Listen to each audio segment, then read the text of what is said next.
네, 반갑습니다. 박한식 교수와 함께 평화를 말하다 오늘도 교수님 모시고 이야기 나누겠습니다. 반갑습니다. 반가워.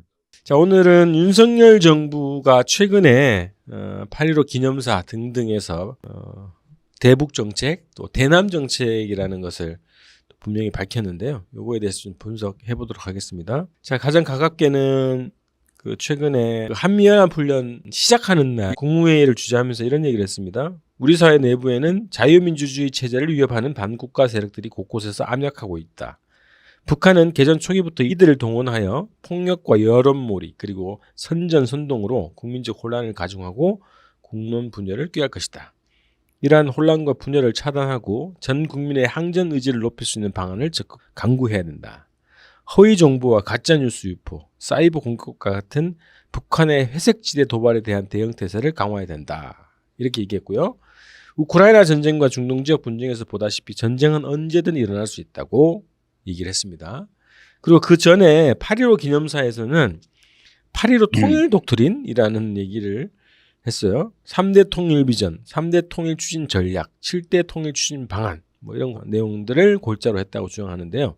그러면서 이제 반자유, 반통일 세력들에 맞서 싸우겠다 뭐 이런 얘기도 했습니다. 자, 우선은 윤석열 정부가 79주년 광복절 기념사에서 밝힌 통일 독트린 요거에 대해서 어떻게 보십니까? 그건 제가 한번 읽어보니까 그거는 구호에 불과해요. 정책이 아닙니다. 구호에 그쳐요. 그 내용이 하나도 없어요. 이북과도 어떻게 하겠다. 그러면 어떻게 가면 어떤 단계를 거쳐서 어떻게 어떤 정책을 가지고 하겠다.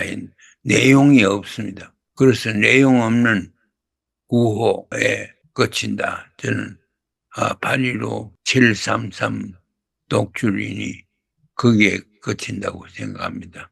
제가 보기에는 그리고 남쪽에 이제 진보 평화 단체들은 대부분 이거는 흡수통일 선언이다 이렇게 주장을 하거든요. 북한 흡수통일 선언이다. 그런데 흡수통일이라고 하면 햇볕 정책에 의해서 김대중 대통령께서 했는 것이 흡수통일 아닙니까? 그건 그래도 따뜻하게 해주면 더워서 옷을 벗으니까 뭘 해주는 게 있어야 되는데 그 정책인데 말하자면 주고받는 게 이건 뭘 주겠다는 게 하나도 없는 것 같아요. 받겠다는 것도 그냥 북에서 자유민주주의를 신봉하는 그런 혁명이 일어나기 전에는 전혀 불가능한데 북한이 그렇게 자유민주주의로 개인주의로 이렇게 변할 가능성은 지로입니다. 그런 가능성이 있는 지로입니다. 그래서 통일은 북한하고 해야 되는데 이건 자다가 엉뚱한 소리를 하는 것 같아요. 또 8.15 독주라는 것도 그렇고 거기에 나오는 3대 원칙 이런 것들이 다 옛날에 먹을 수 있는 개념이지 요새는 맞지 않는 개념들입니다. 말씀하신 거 들어보니까 햇볕 정책이 그나마 흡수통일 정책이라고 부를 수 있는 개념이었다는 거고 지금 이제 윤석열 정부가 얘기하고 있는 이 뭐 337 통일 독트린 이거는 정책이라고 볼 수도 없고 흡수통일이라고 하는 그런 개념에도 맞지 않고 그래서 이제 구호에 불과하다 이제 이렇게 보시는 거네요. 예, 분명히 그렇게 보고 있습니다. 네, 흡수통일 정책도 될 수 없다. 될 수도 없죠. 흡수통일도 하나의 정책이죠. 북에서도 흡수통일이라고 생각하고 흡수 안 되려고 하는 정책을 많이 내가지고 교육을 시키고 그렇게 했습니다. 이거는 대북에 대한 어떤 정책이 하나도 없어요. 북한에 대한 정책이. 북한이 가만 놔두면 자유민주주의로 넘어오는 것처럼 그럴 가능성은 전 생각도 못합니다. 지금 북한의 사정에 봐서. 그래서 이거는 8.15 통일 독주인데 남북 통일인데 북에서는 도저히 받아들일 수 없는 그런 개념들을 가지고 독일이라고 하니까 말이 안 되었습니다. 네. 자, 다음 주제 넘어가겠습니다. 한미연합훈련 개시일이 지난 19일입니다. 한국 시간으로 8월 19일인데요.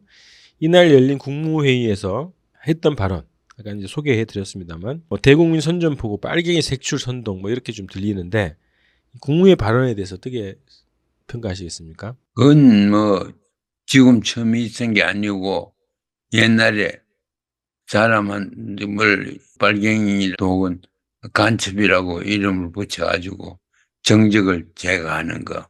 그거는 우리가 얼마든지 받지 않습니까? 이건 정적까지 않지만은 여론 조성이 우리 발전을 고무적으로 보는 그런 여론 조성이 아예 되지 않도록 누구누구는 빨갱이인데 다 적개를 해야 되는 거예요. 그러니까 국내 정적이나 혹은 불편한 사람을 제거하기 위한 정책이지 통일 독주는 아닙니다. 근데 이 윤석열 정부가 계속 그런 얘기 한단 말이죠. 반국가 세력, 반자유 세력, 반통일 세력, 이러면서 이제 이런 얘기를 계속 이제 하는데, 이 왜 이런 거라고 보십니까? 특정한 인물들을 낙인을 찍지요. 그 세력에 포함된다고 낙인을 찍지요. 그래야지 그 공권을 사용해서 억압하고 국민들의 인권과 자유와 주권을 박탈시키는 정당성을 찾기 위해서 그런 것은 틀림없습니다. 그런 분석이 있거든요. 실제 남북 간의 군사적 충돌, 교전을 예상하고 준비하고 있으면서 그걸 빌미로 계엄을 선포하려고 한다. 그래서 지금 정권 위기를 탈출하려고 한다. 그래서 그거를 만들기 위한 분위기 조성용 아니냐, 이런 분석도 있거든요. 네, 그렇게 분석하는 것도 일리가 있기는 있죠. 왜냐하면 지금 국민들이 다 남이나 북이나 다 전쟁 위협을 느끼고 있습니다. 그런데 전쟁이 위협이 아니고 실제로 가능성 있는 그 결과가 전쟁이 일어날 거다 하는 것을 국민들한테 환기시키고 그런 생각을 주입시킴으로써 오히려 국민들을 통솔하기 쉽게 되지요. 그렇게 국내로 사용하려고 하지. 전쟁이 절대 일어날 수도 없습니다. 전쟁이 일어나면 남쪽이 손해입니다. 워낙 잃을 게 많기 때문에 전쟁은 현대는 사람 적게 죽고 적게 잃고 적게 파괴되고 하면 이기는 거예요. 그렇게 보면은 남한이 파괴될 게 너무 많고 사람도 너무 많고 저항력도 별로 없을 거예요. 그래서 강국에 있는 정책 결정자들이나 고문을 하는 사람들은 보기 만만치 않다 이렇게 생각을 해야 돼. 전쟁이 일어나면은 며칠 만에 남쪽은 불바다가 되고 북쪽은 지압이 다 내려가서 우선 중요한 사람들의 생명을 건질 거예요.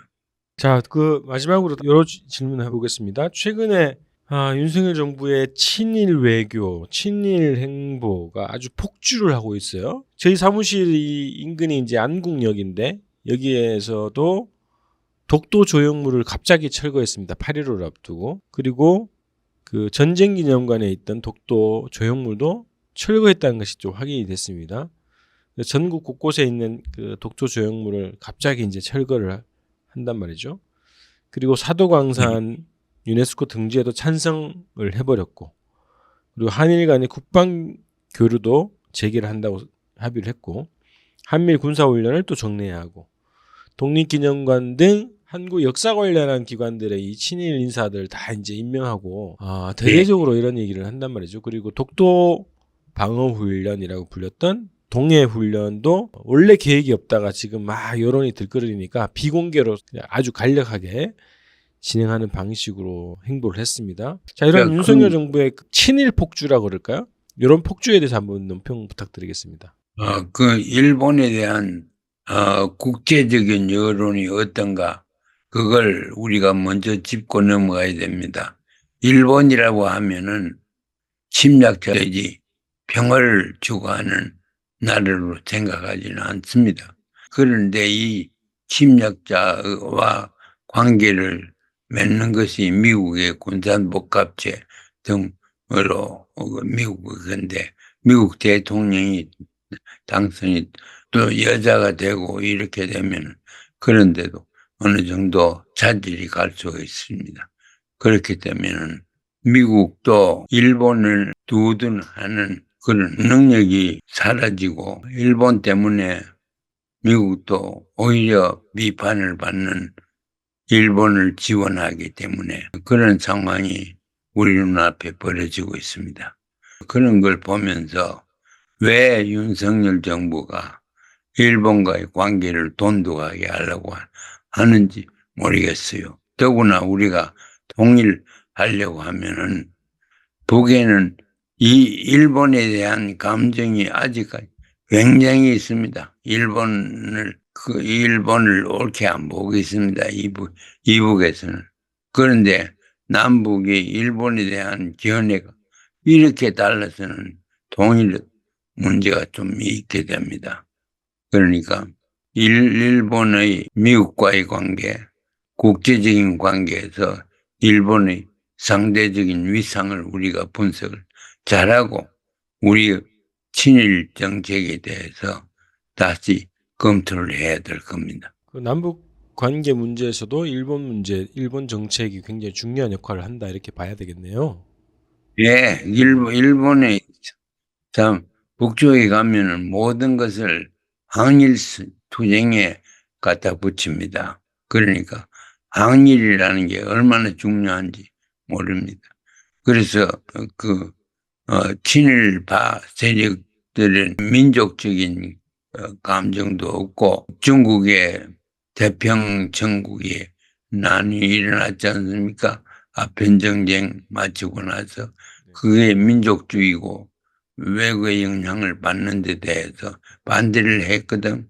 그런데 대한민국은 미국의 속국처럼 영향을 받으면서 미국과 서구에 대한 한거를 전혀 하지 아니하는 데 대해서 저는 불안감을 느끼고 있습니다.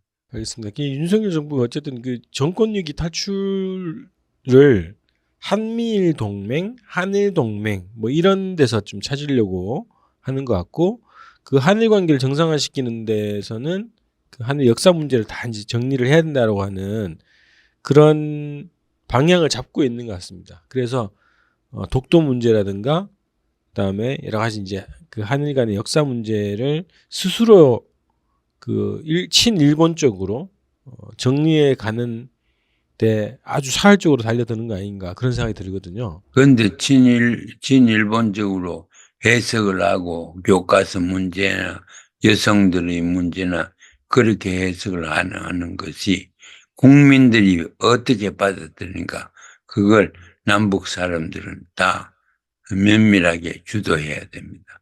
우리 국민들은 일본이라고 하면은 거기에 대한 경계심이 굉장히 강하다고 생각합니다. 남쪽이 북쪽도 마찬가지고 남쪽도 그렇고 그러니까 우리가 민주주의를 하고 국민의 여론에 의해서 정책을 또 정부를 꾸려나가려고 하면은 일본에 조금 역사적으로 그 의식이 될 수 있는 그러한 정책을 일본에 대해서 해야 된다고 생각하고 그렇게 하지 않으면 대한민국의 정부의 정통성이 의심됩니다. 그럼에도 불구하고 그 역대 어느 독재 정부도 하지 않았던 그런 대일본 정책을 추진하는 것이라서 윤석열 정부가 굉장히 위기에 몰려 있다. 그래서 이거라도 잡자. 뭐 이런 그 자포자기 심정이 아닐까 싶기도 하고 그렇습니다. 어쨌든 말씀하신 대로 우리 국민들의 강력한 지금 저항에 직면해 있고 자충수를 둔 것이다 이렇게 좀 보입니다 저는. 그리고 8.15 독재를 우리 남북 통일이라는 것은 우리끼리 되는 게 아니고 세계의 조리를 타야 됩니다. 그러니까 국제적으로 그렇게 여론을 조성시켜야 되는데 미국이나 소련이나 중국이나 이런데 편파적으로 외교나 정책을 벌이지 경제 정책 같은 걸 버리지 않고 우리 주권을 가지고 주권 중심의 외교 정책을 해야 된다고 우리가 대한민국 대통령이 그렇게 생각해야 하기를 바랍니다. 네, 알겠습니다. 자, 이렇게 해서 오늘 윤석열 정부의 대북 대남 정책에 대해서 이야기 나눴습니다. 다음 방송에서 뵙겠습니다. 예, 그렇게 합시다. 안녕히 계세요. 고맙습니다.